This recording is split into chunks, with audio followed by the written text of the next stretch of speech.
요즘 심리학이나 정신건강에서 굉장히 많이 화제가 되는 개념 하나가 있는데 회복탄력성 이론입니다.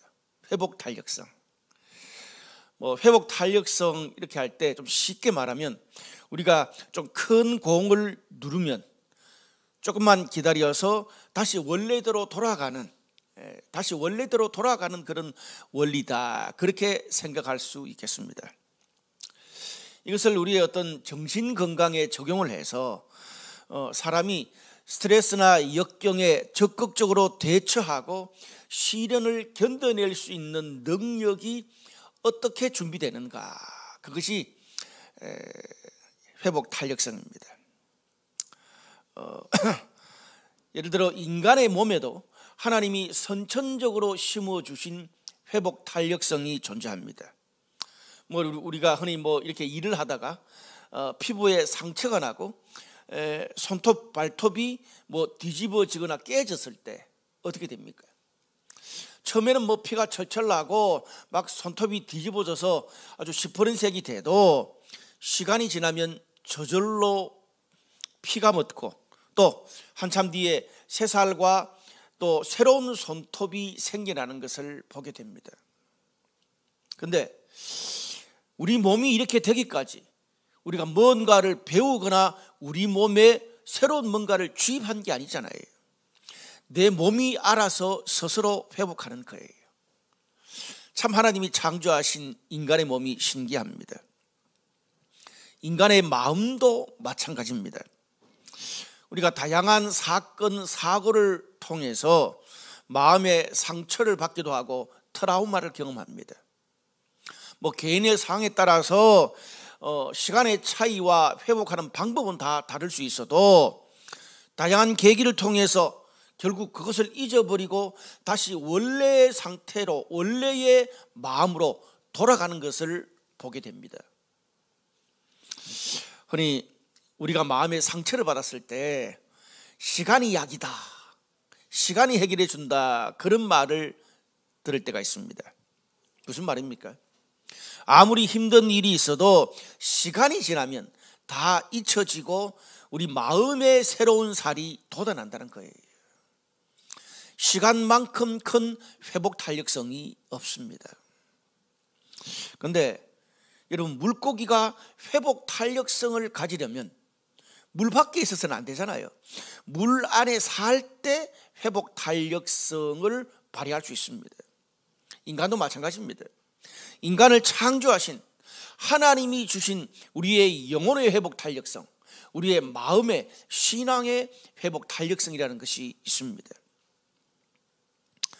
우리 영혼과 신앙의 회복 탄력성이 생겨나고 그것이 성장하고 좋아지면 우리 삶에 찾아오는 어떤 상처, 트라우마, 어려움도 그게 무너지지 않고 빠른 시간에 툴툴 털고 일어나서 다시 하나님의 사랑과 사명을 전하는 자로 우뚝 설 수 있습니다.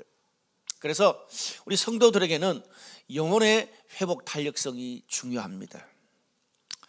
오늘 말씀은 참 뻔한 말씀이에요. 기성전 말씀 기도 이런 건데, 근데 영혼의 회복 탄력성 측면에서, 왜냐하면 당시 이 히브리서가 쓰여졌던 1세기 아주 로마의 극심한 박해와 핍박을 받았던 초대교회 성도들에게는 뻔한 게 아니었어요.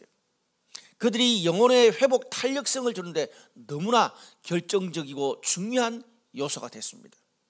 저는 오늘 이 말씀과 하나님께 나아가는 이 두 가지를 1세기 초대교회 성도들의 입장에서 우리 성도들의 영혼의 회복 탄력성의 측면에서 한번 살펴보기를 원합니다. 우리 성도들이 영적 회복 탄력성이 좋아지려면 먼저 나를 지지해 주는 주님께 담대히 나갈 수 있어야 됩니다. 나를 지지해 주는 주님께 우리가 언제나 담대하게 나아가야 된다는 거죠. 특별히 오늘 본문은요, 그 앞에 나오는 4장 1절에서 10절과 연관되어 있습니다. 그 4장 1절과 10절의 결론에 해당하는, 대안에 해당하는 말씀입니다. 4장 1절에서 10절에 어떤 내용이 있습니까? 광야 40년 동안 이스라엘 백성들이 하나님께 반항하고 불순종했던 그런 모습을 잘 이야기해 주고 있습니다. 그러면서 오늘 11절에, 그 다음 오늘 본문의 11절에 그러므로 우리가 저 안식에 들어가기를 힘쓸지니 이는 누구든지 저 순종하지 아니하는 본에 빠지지 않게 하려 함이라. 광야 40년 동안 하나님 앞에 불순종했던 이스라엘 백성들의 본을 너희가 따라가지 마라. 그것 때문에 오늘 이 성경 말씀을 기록했다는 거예요. 우리가 구약 성경을 보면 하나님의 자녀가 된 이스라엘 백성들은 하나님의 정말 극적인 도우심으로 이집트를 탈출하고 홍해바다를 건너서 광야 40년 동안 정말 수많은 하나님의 은혜와 기적을 경험했습니다. 지구상 하나님의 은혜와 기적을 그 광야에 40년 살았던 이스라엘 민족만큼 많이 경험한 사람이 없어요. 그런데 문제는 그 이스라엘 백성들은 하나님의 은혜와 기적을 받을 그때뿐입니다. 좀 더 시간이 지나고 나면 또 늘 이게 모자란다, 저게 부족하다, 늘 불평만 일삼았습니다. 그리고 조금만 내 상황이 힘들고 어려워지면 근본적인 것들에 대해서 하나님께 문제 제기를 했어요. 왜 이집트에 살게 놔두지 나를 여기까지 인도했냐? 무슨 말이에요? 그동안의 모든 하나님의 은혜와 기적은 깡그리 없애버리고 지금 내가 힘든 것 때문에 왜 하나님 나를 여기까지 인도했냐? 도대체 하나님은 뭘 했냐? 이렇게 하나님과 대들고 하나님께 멀어지는 그런 이 불순종의 삶을 계속 일삼았습니다. 그래서 성경에 하나님이 보다 못해 뭐예요? 너희는 목이 곧은 백성이다. 쉽게 말하면 호론놈이라는 거예요. 은혜도 모르는 호론놈이다. 구제불능이다. 이렇게까지 말한 거예요. 쉽게 말하면. 문제는 우리도 마찬가지입니다. 우리가 신앙생활을 하면서 은혜 받고 변화되고 내 삶에서 하나님의 일하심을 경험할 때가 있습니다. 그때는 얼마나 신납니까? 얼마나 간증을 합니까? 주변에. 그런데 그렇게 좋은 때만 있는 게 아니잖아요. 반대로 낙심하고 넘어지고 쓰러지고 일이 계속 안 풀릴 때도 있는 것입니다. 혼란에 빠질 때도 있어요. 문제는 이스라엘 백성들처럼 부정적인 그런 상황과 기억들 때문에 하나님이 그동안 지금 여기까지 올 때까지 하나님이 주셨던 수많은 은혜, 변화의 사건들, 하나님의 일하셨던 것들은 다 잊어버리고 하나님과 멀어지고 불평과 불순종의 삶을 너희는 그렇게 살지 마라 이렇게 말하는 거예요. 그 예수인 이스라엘 백성 따라 살지 마라는 이야기를 하기 위해서 오늘 이 말씀을 썼습니다. 오히려 어떤 문제와 어려움이 찾아와도 언제 그랬냐는 듯이 오뚜기처럼 빨리 일어나서 하나님의 뜻과 사명을 감당할 수 있는 하나님의 은혜를 받는 그런 영적 회복 탄력성을 가지는 사람이 되거라. 그렇게 오늘 1세기 당시에 로마의 박해를 받는 그 성도들에게 또 오늘 우리들에게 그 하나님께서 메시지를 주시기 위해서 오늘 이 히브리서 말씀이 있다는 거예요. 오늘 구체적으로 들어가서 오늘 본문 14절에서 16절까지 말씀 보면 이런 말씀이 있습니다. 그러므로 우리에게 큰 대제사장이 계시니 하나님의 아들 예수시라. 우리가 믿는 도리를 굳게 잡을지어다. 우리에게 있는 대제사장은 우리의 연약함을 동정하지 못하실 이가 아니요 모든 일에 우리와 똑같이 시험을 받으신 이로되 죄는 없으시니라. 그러므로 우리는 긍휼하심을 받고 때를 따라 돕는 은혜를 얻기 위하여 은혜의 보좌 앞에 담대히 나갈 것이니라. 이 말씀입니다. 우리가 너무 잘 아는 말씀, 또 성도들이 좋아하고 간혹 너무 은혜가 돼서 외우기도 하는 말씀이에요. 그런데 사실 오늘 이 말씀은요 1세기 로마의 박해를 받고 도망다니던 초대교회 성도들에게 했다는 사실을 아는 것이 중요합니다. 그런 배경에서 나온 말씀이에요. 오늘 이 말씀에는 그 두 개의 동사가 있는 이 문장이 핵심입니다. 하나는 믿는 도리를 굳게 잡을지어다. 또 하나는 은혜의 보좌 앞에 담대히 나가라. 이 두 문장이에요.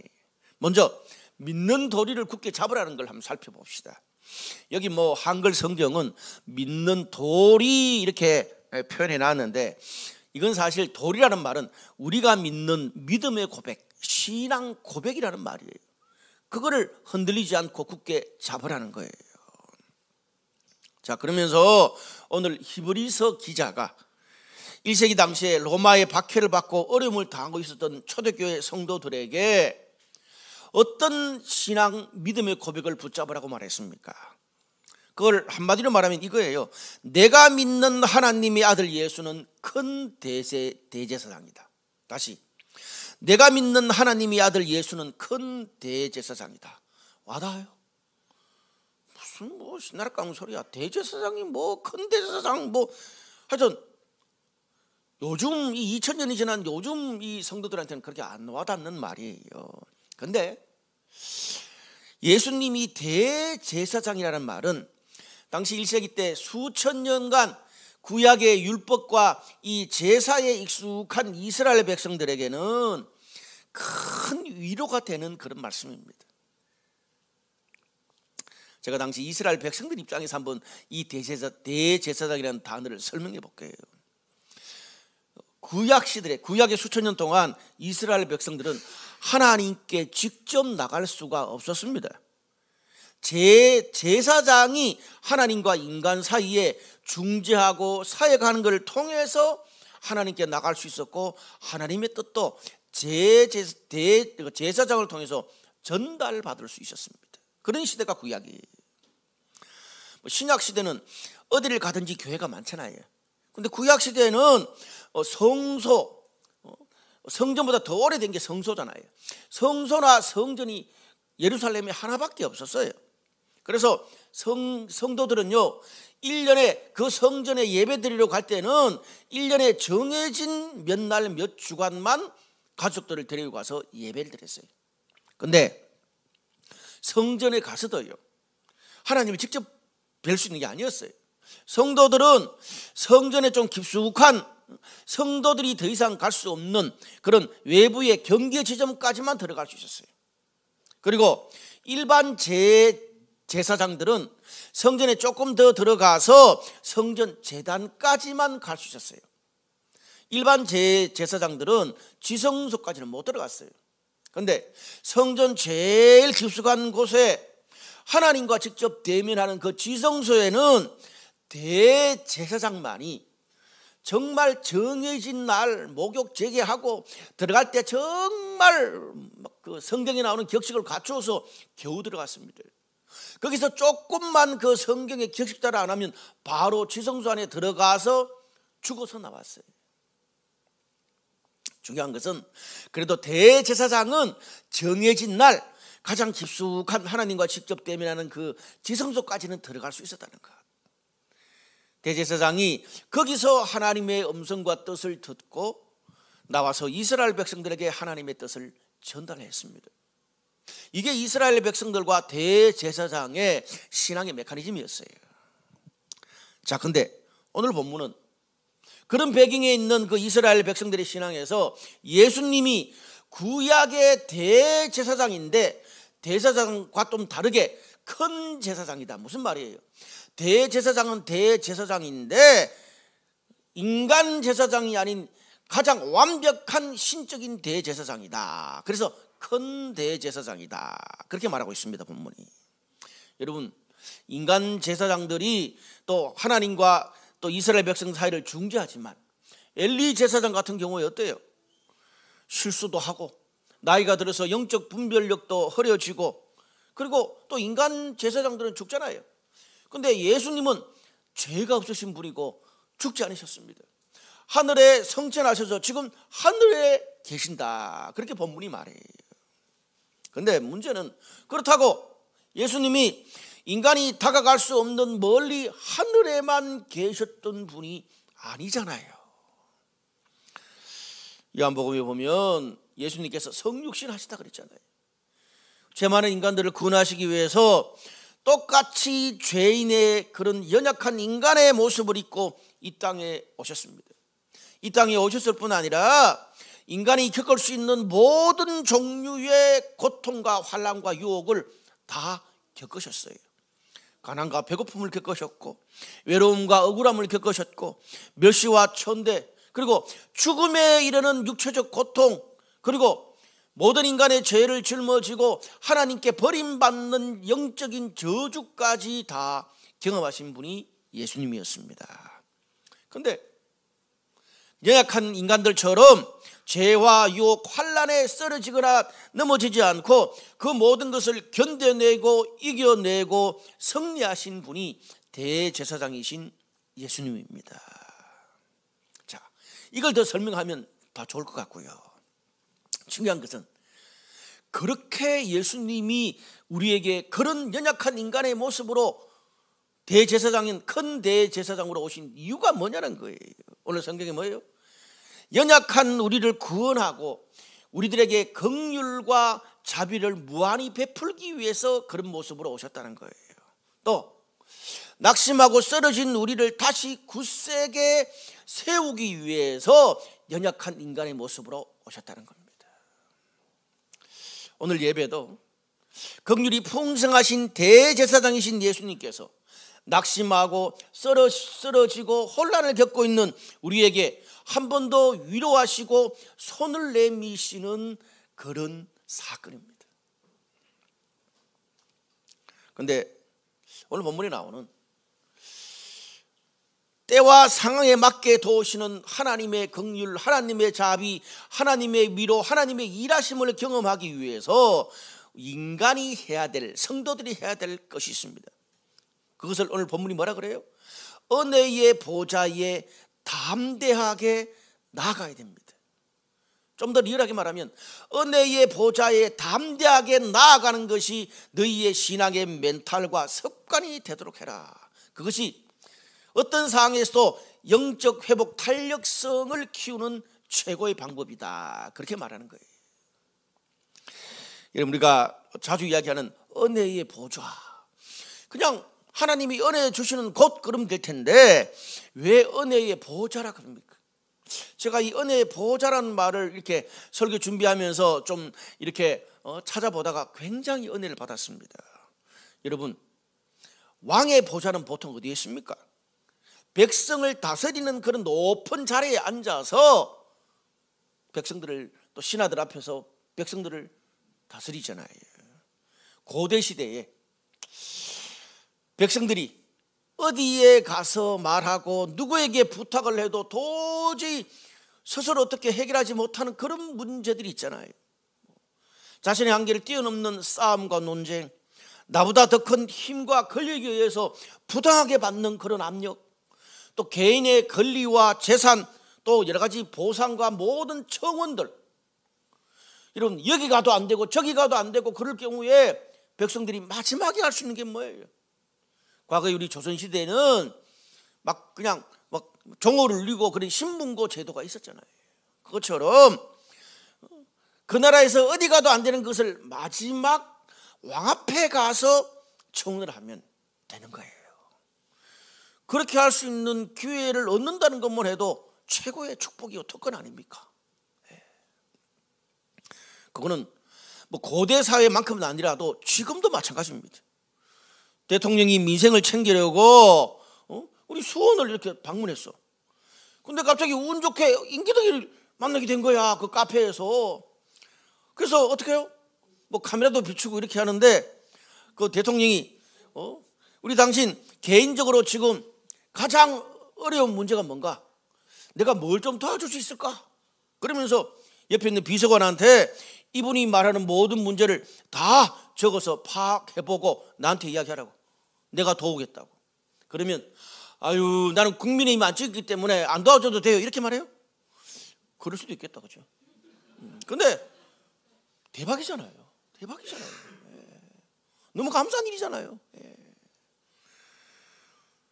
오늘 무슨 말입니까? 은혜의 보좌에 담대히 나가라. 이 은혜를 보좌라고 표현한 것은 뭐냐면 주님이 우리들에게 임금이 어디 가서 마지막에 탄원해서 그 누구도 들어주지 않는 그것을 들어주는 것처럼 주님이 오늘 성도들에게 그렇게 하신다는 거죠.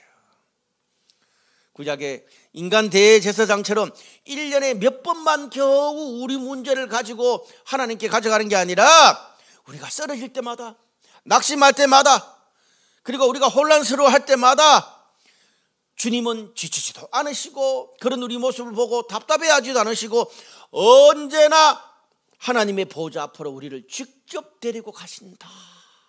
그 이야기를 본문이 하는 거예요. 그래, 나한테 말해봐. 뭐가 힘들어? 뭐가 억울해? 뭐 때문에 지금 그렇게 낙심하고 쓰러져 있어? 내가 도와줄게. 옆에 있는 천사들한테 다 적게 하고 나한테 보고하라 그럴 거니까 내가 도와줄게. 말해봐. 내가 손 내미는 그 손 붙잡아봐. 그렇게 하시는 거예요. 근데 주님은 내 모든 문제를 듣고 해결하는 자리를 지금 늘 이렇게 마련해 주고 있는데 정작 나는 그 자리에서 내 마음을 닫고 말도 안 하고 나중에 할게요, 그런 답답한 모습으로 자리를 떠나서 밖에서만 계속 빙빙 돌고 있으면 주님이 도와줄 수 없잖아요. 내 마음을 열고 내 마음의 모든 그런 고민을 말하고 손을 붙잡는 것은 우리의 몫입니다. 성도들의 몫이에요. 그래서 본문에 은혜의 보좌에 담대히 나가라 그렇게 말하는 겁니다. 따라합시다. 은혜의 보좌에 나가는 것은 나의 몫이다. 근데 중요한 거, 그 다음 단어, 하나님께 나간다라는 그런 단어가 나오잖아요. 하나님께 나간다. 그건요 아주 종합적인, 하나님께 나간다는 그런 표현은 종합적인 단어입니다. 신앙에 있어서 우리가 하나님의 도움을 받고 하나님의 은혜를 받고 하나님의 뜻을 알고 하나님의 일하심을 경험할 수 있는 그런 자리라면, 그게 기도의 자리든지 말씀을 듣는 자리가 되든지 주변의 셀원들의 위로와 도움을 주고받는 그런 자리든지, 지푸라기라도 잡는 심정으로 내가 할 수 있는 모든 것을 다 동원해서 주님께 나가라는 거예요. 근데 나갈 때 그냥 나가지 말고 담대히 나가라. 저는 이 담대히 나가란 말이 너무 이렇게 격려가 돼요. 담대히 나간다는 말은 무슨 말입니까? 내가 주님께 나갈 때 내가 이렇게 죄가 많고 어젯밤에도 내가 막 그냥 부부끼리 대판 싸우고 이번 주도 계속 뭐 이상한 짓거리 하고 또 이상한 생각만 하고 막 그냥 단 한 번도 주님 생각 안 하고 그렇게 살았는데, 죄가 많은데 하나님께 나아갈 만한 그런 영적인 모습이 전혀 없고 준비도 안 됐는데, 내 문제 좀 해결되고 나면, 내가 나중에 좀 떳떳해지면 그때 하나님께 나아갈게요, 그게 아니라는 거예요.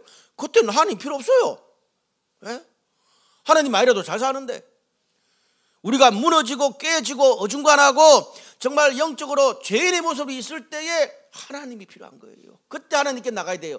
근데 신기한 거는 자격지심이 있어서 사람들은 그때 하나님께 더 못 나가요.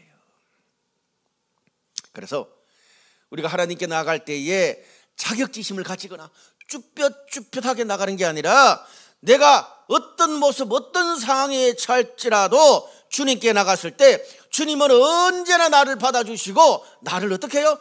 하나님의 은혜의 보좌까지 언제나 늘 이끄신다. 그 믿음의 확신을 가지고 나가라는 말입니다. 그리고 여기 담대히 나간다 그럴 때 담대하다, 이 헬라어 단어에는 한 가지 의미가 더 있습니다. 참 중요한 거예요. 담대히 나간다 그럴 때 개인적으로 나 혼자만 끙끙대고 하나님께 나가는 사적인 차원을 넘어서서 내 삶의 문제와 믿음의 고백들을 사람들 앞에 공개적으로 고백하라, 공개적으로 나누라, 공개적으로 선언하라, 공적인 의미를 동시에 가지고 있는 겁니다. 담대히 나간다 그럴 때 참 세일적이죠.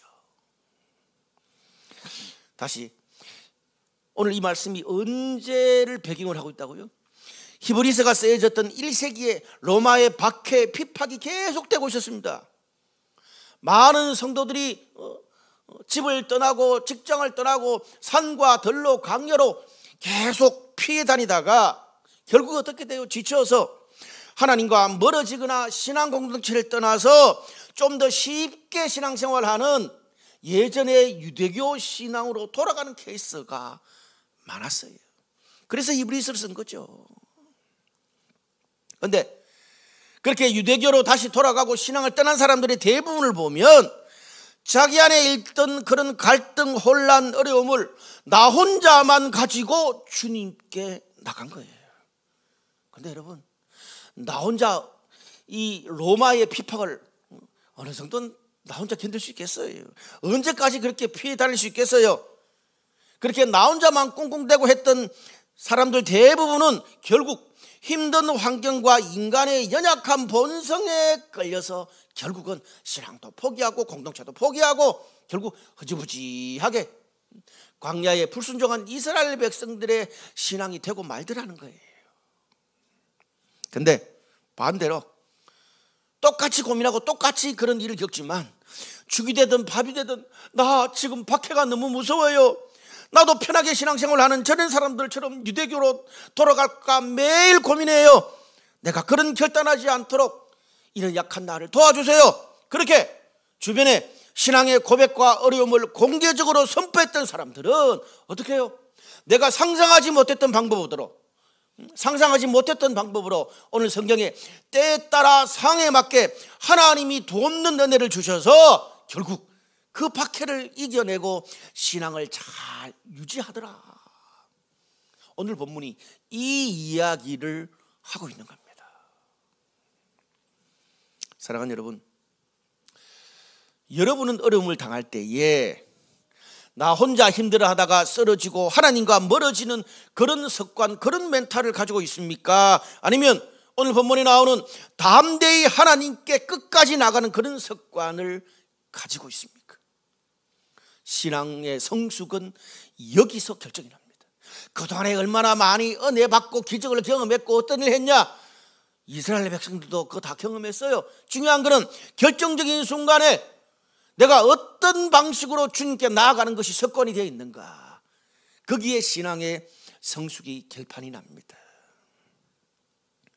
은혜의 보좌에 담대히 나가는 사람들은 절대적인 하나님의 사랑과 지지를 받잖아요. 그러면 어떻게 돼요?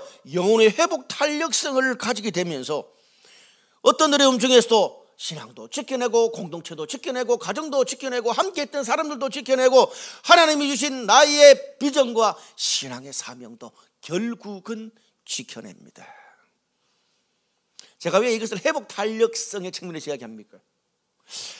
여러분 인터넷 한번 살펴보시면 알겠지만 회복 탄력성 이론에는 아무리 상황이 힘들어도 나를 절대적으로 지지해주는 한 사람이 있으면 환경에 휩쓸리거나 쓰러지지 않는다는 거예요.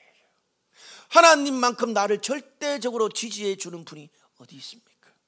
그 주님께 담대하게 나가시기를 바랍니다.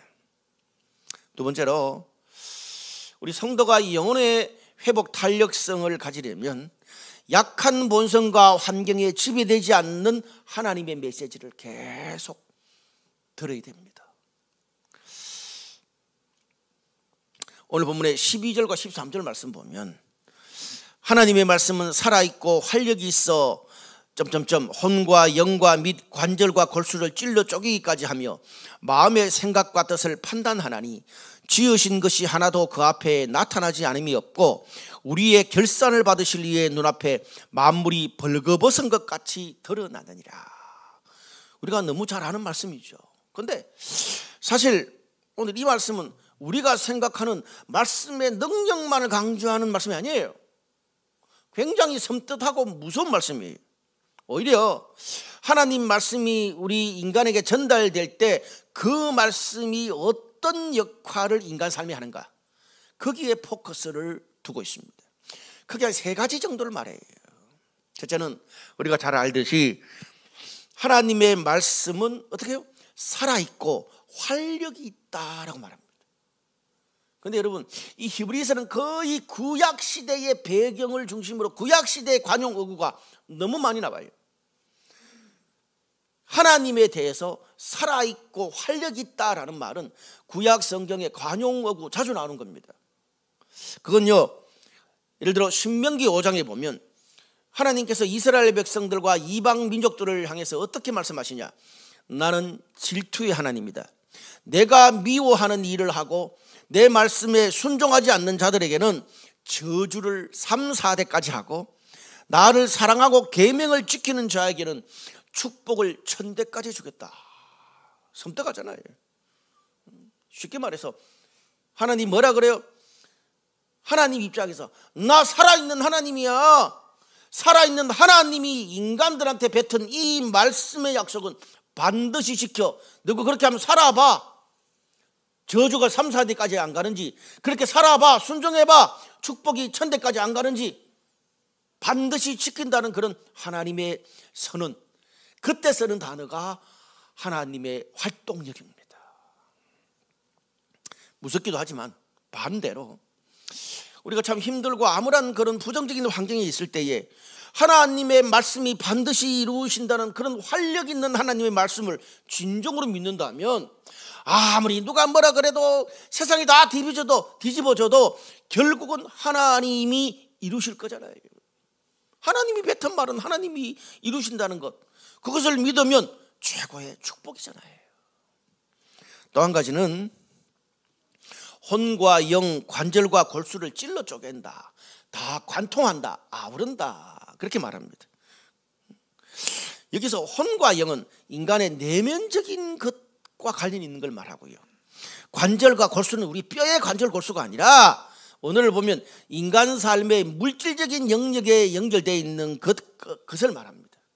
쉽게 말하면 인간 삶의 모든 영역에, 그것이 정신적이고 내면적인 것이든 물질적인 것이든 인간의 정말 먹고 사는 그런 우리 미래의 문제든 하나님의 말씀은 영향을 미친다는 거예요. 절대적인 영향을 미친다는 거죠. 그리고 그 다음에 계속 이야기한 게 뭐냐면 하나님의 말씀은 판단한다. 모든 것이 하나님 말씀 앞에 숨겨지고 드러나지 않을 게 없다라는 말이에요. 결국 다른 사람도 모르고 나도 잘 모르는 그런, 나도 나를 잘 모르고 다른 사람도 모르는 그런 내 마음의 생각의 깊은 무엇이까지 말씀은 판단해요. 나 자신만 그런 게 아니고 이 천하 만물 모든, 개인뿐 아니라 가정, 학교, 회사, 교회, 나라, 세계 정세, 천지 만물의 모든 것도 그 숨김없는 구조적인 죄악과 모든 문제를 하나님은 다 드러내신다, 판단하신다, 알고 계신다고 말합니다. 그래서 세 번째로 말하는 게 뭐예요? 그렇게 하나님 말씀은 모든 걸 알고 계시고 판단하고 계시니까 우리가 언젠가 주님 앞에 섰을 때 내가 한 모든 결정과, 회사가 한 모든 결정과, 교회가 한 모든 결정과, 나라와 그리고 푸틴이 한 모든 그런 전쟁에 대한, 그런 이스라엘에 대한 그런 결정까지도, 그런 모든 결정과 행동에 대해서 하나님 앞에서 결산할 날이 분명히 올 거다, 그렇게 말합니다. 여러분, 우리가 어떤 상황에 문제가 생길 때에 내가 문제다, 네가 문제다, 환경이 문제다, 인간으로는 그런 문제의 핵심의 본질을 잘 모르겠다, 이 땅에서는 완전히 판단하기가 어렵잖아요. 그런데 하나님의 말씀은 아니라는 거예요. 하나님의 말씀은 누가 잘못했고 무엇이 문제인지를 분명하게 알고 계시고 반드시 결산하신다, 책임을 물으신다는 거예요. 그렇기 때문에 너희가 그런 말씀을 대할 때에 남들 앞에서는 아우 내가 그런 게 아니에요, 저들의 문제예요, 그러지만 그 말씀을 우리가 대할 때는 우리가 어떤 핑계도 하나님 앞에 대지 못한다는 거예요. 그 책임을 우리가 말씀 앞에 섰을 때 그 책임을 내가 질 것은 내가 지고 저 사람이 질 건 저 사람이 지고 환경이 질 거는 환경이 지고 다 책임을 질 당사자들에게 말씀은 책임을 물으신다는 거죠. 여러분, 우리가 오늘 우리가 늘 잘하는 이 말씀을 이렇게 쭉 해석해 보고 드는 생각이 어떻습니까? 하나님의 말씀이 한없이 우리를 위로하고 좋은 것만 주는 게 아니잖아요. 막 하나님의 그 살아있고 활력 있는 말씀도 순종과 불순종의 분명한 기준이 있어요. 좋은 거는 천대, 잘못된 것은 따끔하게 지적하고 숨은 모든 것들까지 다 드러내서 인간으로 하여금 쓸데없는 핑계를 대지 못하고 정말 내가 하나님 앞에 순종했는지 순종하지 않은지를 공과를 분명하게 하나님 말씀이 이야기한다는 거예요. 한 문장으로 요약하면 말씀이 인간의 모든 생각과 행동과 삶의 모든 문제를 다 말씀이 분별하고 드러내고 이끌고 지배하는 능력을 가지고 있다라는 말입니다. 우리가 듣는 말씀, 우리가 읽는 말씀이. 여러분, 우리가 하나님의 말씀을 읽고 듣다 보면 너무나 완전한 하나님의 기준을 자꾸 말씀을 통해서 보기 때문에 때때로 두렵기도 하고 또 어떨 때는 좋기도 하고 어떻게는 안심도 되다가 내가 혹시 저주받을까 걱정도 되고 이 두 가지 마음이 있잖아요. 왜? 하나님의 완전함이 성경 말씀에 드러나거든요. 근데 감사한 게 뭐예요? 여러분, 나도 나를 믿을 수 있습니까? 때로는 나도 나를 잘 모르는 그런 잘못된 판단과 행동을 할 때가 많잖아요. 젊을 때 20대 30대는 안 그랬는데 50대 60대 70대 돼가 그럴 수 있어요. 다른 사람들, 주변에 있는 다른 사람들은 다 속이고 이기적인 욕심을 잘못된 방법으로 채우고 피해갈 수 있어도 하나님 말씀은 절대 못 속인다는 겁니다. 하나님이 모든 걸 판단하시고 반드시 결산하시고 어떤 핑계도 될 수 없다는 겁니다. 정리하면 이렇게 완전한 하나님 말씀 앞에 우리가 있기 때문에 우리가 늘 말씀의 사정권 안에 있어서 말씀을 듣고 읽고 훈련하고 말씀의 지배를 받고 때때로 설교를 듣고 이렇게 할 때 보면 다 나한테 하는 말씀인 것처럼 느껴지잖아요. 제가 이런 걸 어떻게 다 알아요? 하나님의 말씀이 그렇게 나 안에서 부딪히고 드러내는 거잖아요. 그런데 우리가 이 하나님 말씀의 지배를 받으면 어떻게 돼요? 처음엔 좀 힘들긴 하지만 결국에 가서는 나의 죄의 본성과 나의 어리석은 실수를 피할 수 있게 됩니다. 그리고 다른 사람의 나를 향한 잘못되고 거릇되고 극단적인 판단에서 자유롭게 돼요. 그리고 세상의 모든 문제에서 바른 분별력으로 하나님의 뜻으로 인도받을 수 있습니다. 여러분, 회복 탄력성에서 중요한 게 하나가 더 있어요. 그게 뭐냐면 어그러진 환경과 부정적인 사람들의 판단에서 거기 머물러 있으면 안 되고 늘 그런 상황에서도 전혀 새로운 다른 긍정적인 메시지가 있어야 돼요. 그럴 때 연약한 인간의 본성과 환경의 지배를 받지 않고 오히려 회복 탄력성이 생겨서 새로운 삶을 살 수 있습니다. 살아낼 수 있어요.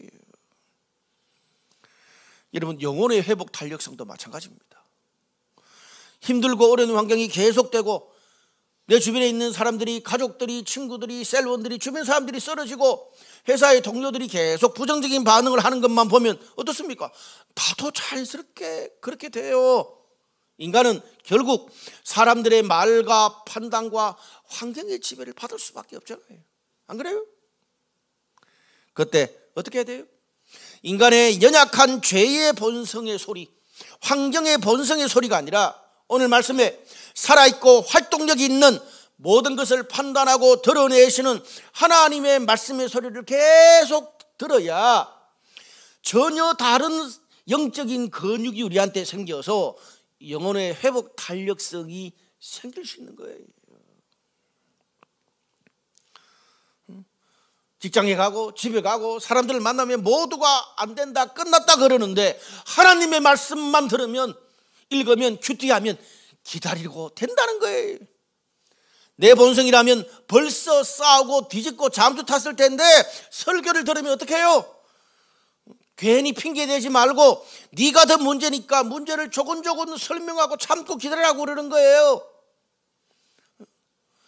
주변에 뒤통수 치고 몰래 겉모술수를 치는 원수들을 향해서 그냥 내 속 마음껏 돼서는 SNS에 언론이 다 까발려 버릴까 싶은데 큐티를 하면 셀에서 나누면 어떻습니까? 모든 원한과 원수를 하나님이 갚아주신다, 축복해라고 말해요. 다른 사람들은 안전한 이 편한 자리가 다 좋다 그러는데 이상하게 기도만 하고 말씀을 보면 새로운 하나님의 길로 가나안 땅으로 가라고 말씀하시는 거예요. 설교, 큐티, 셀 나눔, 훈련을 통해서 인간의 죄의 본성과 환경을 뛰어넘는 살아계시는 하나님의 활동력과 판단에 대해서 하나님은 전혀 다른 삶의 시각으로 우리를 조금씩 인도하신다는 것입니다. 오늘도 그런 날 중에 하나죠. 말씀의 결론을 맺겠습니다. 1세기에 박해를 받던 초대교회 성도들에게는 매일 매 순간이 위험과 불안의 연속이었습니다. 언제 잡혀갈지 모르고 언제 순교할지 몰라요. 언제 들이닥칠지 몰라. 로마 군병들이 환경을 보고 주변 사람들을 보고 내 자신의 불안한 그런 성품 마음을 봤다면 벌써 나가 떨어졌을 거예요. 그런데 그런 불안한 상황에서도 말씀을 들으면 말씀을 나누면 어떻게 해요? 아니에요. 나의 그런 불안한 본성, 그런 힘든 환경을 넘어서서 영혼의 회복 탄력성이 생겨서 또 불안하지만 말씀의 능력으로 하루를 이겨내고 또 툴툴 털고 한 주를 다시 힘있게 살게 되고 그렇게 살다가 평생 영적으로 승리할 수 있었습니다. 우리 그렇지 않나요? 지난 한 주 동안 야 이제 끝이다, 이제 포기해야 되겠다 싶은데 또 주일 와서 셀 모임 와서 말씀 듣고 사람들 만나고 기도하면서 회복돼서 이렇게 넘어갔던 것들이 우리도 얼마나 많았습니까? 사랑하는 여러분, 순종은요 나의 본성과 나의 환경을 거스리는 것입니다. 말씀이 전해졌을 때 그 말씀에 순종하십시오.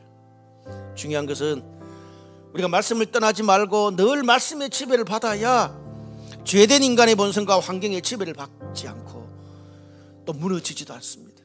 오늘 그 담대히 하나님께 나아가서 말씀의 지배를 받는 그 영혼의 회복 탄력성을 회복하시는 저와 여러분, 우리 모든 블루라이트 교회 성도 되시기를 주님의 이름으로 축복합니다. 기도하시겠습니다.